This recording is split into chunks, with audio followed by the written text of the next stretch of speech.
चलिए दोस्तों, अगले 50 क्वेश्चन की प्रैक्टिस करते हैं। तो पहला क्वेश्चन है, स्वर्ण मंदिर किस शहर में स्थित है? स्वर्ण मंदिर किस शहर में है? तो आंसर हो जाएगा अमृतसर में। अमृतसर में स्वर्ण मंदिर स्थित है। अगला है, कुतुब मीनार कहाँ स्थित है? तो आंसर हो जाएगा दिल्ली में।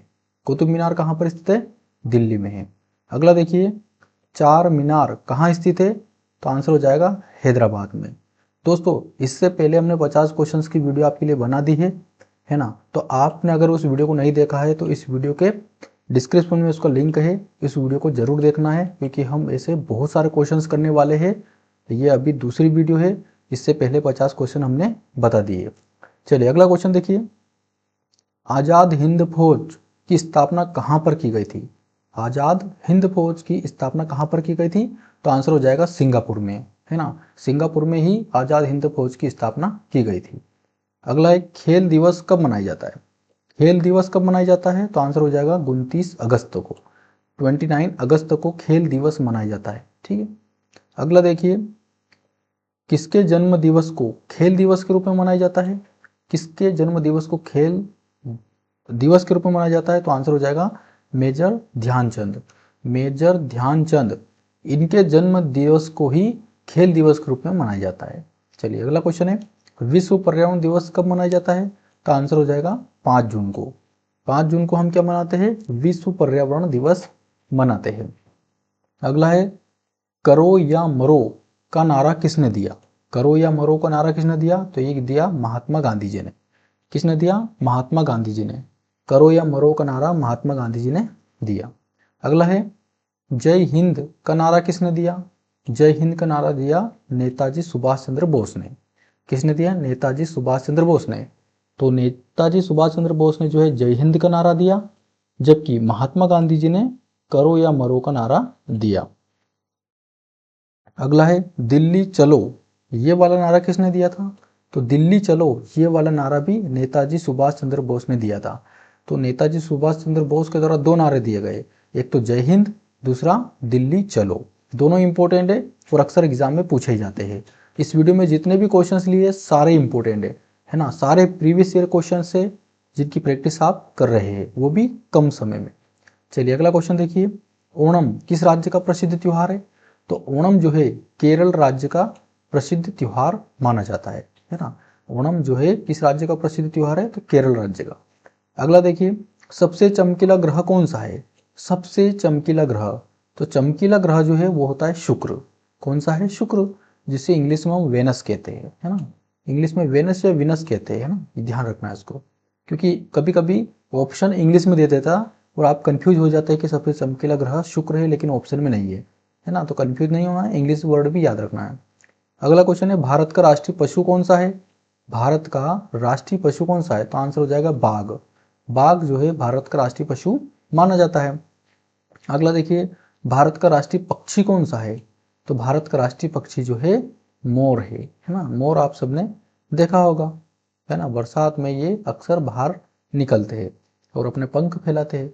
तो भारत का राष्ट्रीय पक्षी कौन सा है? मोर। अगला है, भारत का राष्ट्रीय जलीय जीव कौन सा है? भारत का राष्ट्रीय जलीय जीव कौन सा है? तो आंसर हो जाएगा गंगा डोल्फिन। डोल्फिन भी कभी कभी ऑप्शन में रहता है ना। भारत का राष्ट्रीय जलीय जीव कौन सा है? तो सिर्फ डोल्फिन भी रहता है ना। वो पूरा नाम देखो तो गंगा डोल्फिन। चलिए अगला क्वेश्चन है, भारत का राष्ट्रीय फल कौन सा है? तो आंसर हो जाएगा आम। भारत का राष्ट्रीय फल कौन सा है? आम। चलिए अगला क्वेश्चन है, भारत का राष्ट्रीय फूल कौन सा है? भारत का राष्ट्रीय फूल कौन सा है? तो आंसर हो जाएगा कमल। कमल को भारत का राष्ट्रीय फूल माना जाता है। अगला देखिए, भारत का राष्ट्रीय पेड़ कौन सा है? तो भारत का राष्ट्रीय पेड़ जो है वो है बरगद। कौन सा है? बरगद। बरगद भारत का राष्ट्रीय पेड़ है। अगला है, भारत का राष्ट्रीय खेल कौन सा है? तो ये हॉकी। लेकिन आधिकारिक रूप से हॉकी भारत का राष्ट्रीय खेल नहीं है ना। अगर ऑप्शन में आता है कि भारत का राष्ट्रीय खेल कौन सा है और अगर ऑप्शन में एक दे रखा हो कि कोई खेल नहीं है, तो आपको कोई खेल नहीं है वो ऑप्शन ही टिक करना है। लेकिन अगर ऑप्शन में हॉकी दे रखा है तो फिर आपको वही लगाना है ना।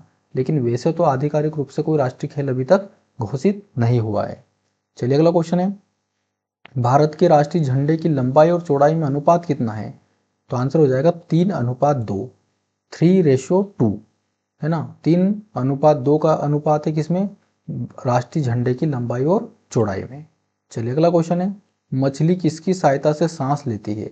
तो मछली किसकी सहायता से सांस लेती है, तो आंसर हो जाएगा गलफड़ों, गलफड़े की सहायता से सांस लेती है, जिसे इंग्लिश में हम क्या कहते हैं, गिल्स। तो गिल्स के द्वारा ही मछली क्या करती है, श्वसन का काम करती है। अगला क्वेश्चन है, भारत में सबसे पहले सूर्य किस राज्य में निकलता है। तो भारत में सबसे पहले सूर्य किस राज्य में निकलता है, तो आंसर हो जाएगा अरुणाचल प्रदेश में। अरुणाचल प्रदेश में सबसे पहले सूर्य उदय होता है। अगला क्वेश्चन देखिए, बिहू किस राज्य का प्रसिद्ध त्योहार है। तो बिहू किसका है, असम राज्य का त्योहार है ना। दोस्तों अगर आपको वीडियो की पीडीएफ चाहिए तो आप हमारे टेलीग्राम चैनल से भी जुड़ सकते हैं, जहां पर हम वीडियो खत्म होने के तुरंत बाद ही जो है पीडीएफ अपलोड कर देते हैं। इससे क्या होगा कि आपको रिवीजन करने में आसानी रहेगी। और अगर पीडीएफ नहीं मिलता है तो आप हमारे कमेंट बॉक्स में लिखिए, पीडीएफ नहीं मिला है तो हम आपको डायरेक्ट शेयर कर देंगे। चलिए अगला क्वेश्चन है, कौन सा विटामिन आंवले में प्रचुर मात्रा में मिलता है ना। तो प्रचुर मात्रा में आंवले में जो है विटामिन सी मिलता है। जितने भी खट्टी चीजें होती है उसमें कौन सा विटामिन मिलता है, विटामिन सी मिलता है। चलिए अगला क्वेश्चन देखिए, सती प्रथा का अंत किस काल में हुआ था। तो सती प्रथा का अंत किसके काल में हुआ था, तो आंसर हो जाएगा लॉर्ड विलियम बेटिंग। जब लॉर्ड विलियम बेटिंग भारत में आया था तो उस समय ही सती प्रथा का अंत हुआ था। चलिए अगला क्वेश्चन देखिए, आर्य समाज की स्थापना किसने की थी। आर्य समाज की स्थापना किसने की थी, तो आंसर हो जाएगा स्वामी दयानंद सरस्वती ने। स्वामी दयानंद सरस्वती ने आर्य समाज की स्थापना की थी। अगला क्वेश्चन है, पंजाबी भाषा की लिपि कौन सी है ना। पंजाबी भाषा की लिपि कौन सी है, तो आंसर हो जाएगा गुरुमुखी, है ना। गुरुमुखी जो है पंजाबी भाषा की लिपि है। जबकि हमारी जो हिंदी है वो कौन सी है, देवनागरी लिपि है। अपनी जो हिंदी है वो कौन सी है, देवनागरी लिपि। वो पंजाबी भाषा जो है वो कौन सी है, गुरुमुखी लिपि है। चलिए अगला क्वेश्चन है, भारत की मुख्य भूमि का दक्षिणतम किनारा कौन सा है। भारत की मुख्य भूमि का दक्षिणतम किनारा जो है वो होता है कन्याकुमारी। कौन सा है, कन्याकुमारी। ये दक्षिणतम किनारा है कन्याकुमारी। चलिए अगला क्वेश्चन है, भगवान बुद्ध को ज्ञान की प्राप्ति कहाँ पर हुई थी। तो बोध गया में हुई थी। बोध गया में ही भगवान बुद्ध को ज्ञान की प्राप्ति हुई थी। अगला क्वेश्चन है, डिस्कवरी ऑफ इंडिया पुस्तक किसने लिखी। तो आंसर हो जाएगा जवाहरलाल नेहरू ने। पंडित जवाहरलाल नेहरू ने डिस्कवरी ऑफ इंडिया पुस्तक लिखी। बहुत ही इंपॉर्टेंट क्वेश्चन है, इसको ध्यान रखना। सापेक्षता का सिद्धांत, थ्योरी ऑफ रिलेटिविटी किसने दिया था, तो ये दिया था अल्बर्ट आइंस्टीन ने। अल्बर्ट आइंस्टीन ने जो है सापेक्षता का सिद्धांत दिया था। अगला है, गुरुत्वाकर्षण की खोज किसने की थी।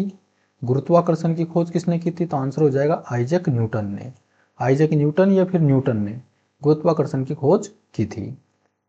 अगला है, नोबेल पुरस्कार किस वर्ष से शुरू हुए थे। तो नोबेल पुरस्कार जो है 1901 में शुरू हुआ था। हाँ, 1901 में शुरू हुआ था और सबसे पहले रविंद्रनाथ टैगोर जी को मिला था। चलिए अगला क्वेश्चन है, बांग्लादेश की मुद्रा कौन सी है। बांग्लादेश की मुद्रा कौन सी है, टका। बांग्लादेश में क्या चलता है, टका। जैसे भारत में क्या चलता है, रुपया, है ना। अमेरिका में डॉलर। इसी तरह बांग्लादेश में क्या चलता है, टका, है ना। इसको ध्यान रखना। अगला है, रामायण किसने लिखी। रामायण, इसके रचयिता कौन है, तो आंसर हो जाएगा महर्षि वाल्मीकि। महर्षि वाल्मीकि ने ही रामायण को लिखा है। चलिए अगला क्वेश्चन देखिए, संसद का उच्च सदन कौन सा है। तो संसद का उच्च सदन जो होता है वो राज्यसभा होती है। संसद में 2 सदन होते हैं, एक उच्च सदन एक निम्न सदन। उच्च सदन जो राज्यसभा होता है, निम्न सदन जो होता है वो लोकसभा होता है। चलिए अगला क्वेश्चन है, संसद का निम्न सदन कौन सा है। देखो यहीं पर आ गया लोकसभा, है ना। लोकसभा जो है निम्न सदन है और राज्यसभा जो है उच्च सदन। ठीक है। अगला क्वेश्चन है, पंचतंत्र के लेखक कौन है। पंचतंत्र के लेखक कौन है, तो आंसर हो जाएगा विष्णु शर्मा। विष्णु शर्मा जो है पंचतंत्र के लेखक है। अगला है, वायुसेना दिवस कब मनाया जाता है। वायुसेना दिवस कब मनाया जाता है, तो आंसर हो जाएगा 8 अक्टूबर को मनाया जाता है। 8 अक्टूबर को जो है वायुसेना दिवस मनाया जाता है। अगला है, थल सेना दिवस कब मनाया जाता है।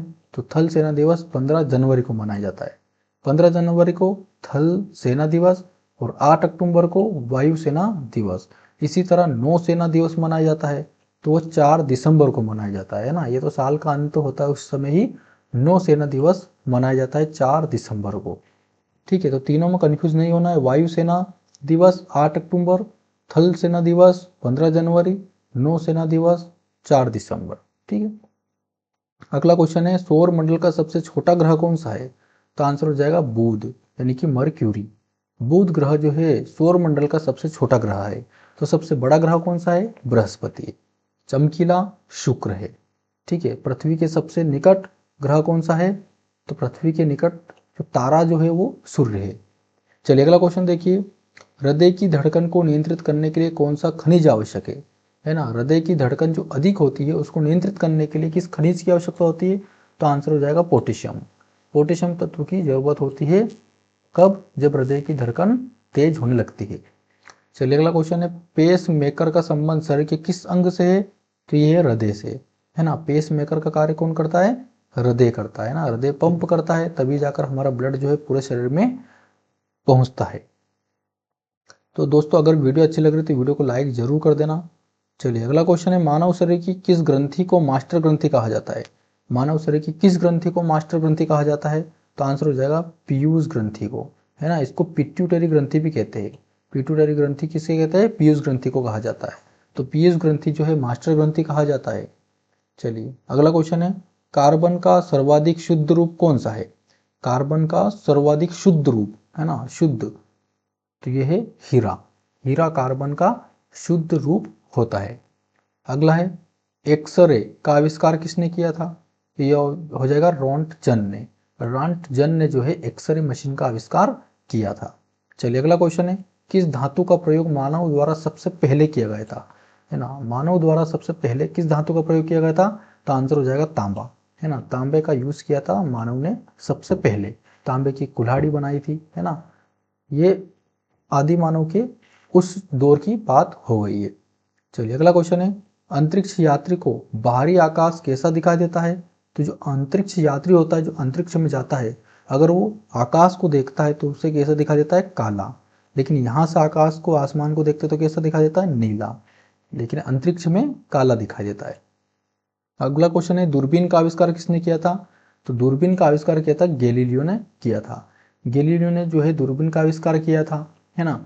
जबकि हॉलैंड में जो है इससे पहले दूरबीन बन चुकी थी, लेकिन उस समय जो थे आर्थिक व्यवस्था सही नहीं होने के कारण गैलीलियो ने सिर्फ इमेजिन करके जो है अपने यहाँ पर जो है दूरबीन का आविष्कार किया था। और जो हॉलैंड में दूरबीन थी उससे कई गुना क्वालिटी की दूरबीन जो है गैलीलियो ने बनाई थी। तो दोस्तों जो पुराने हमारे वैज्ञानिक थे वो बहुत ही इंटेलिजेंट हुआ करते थे।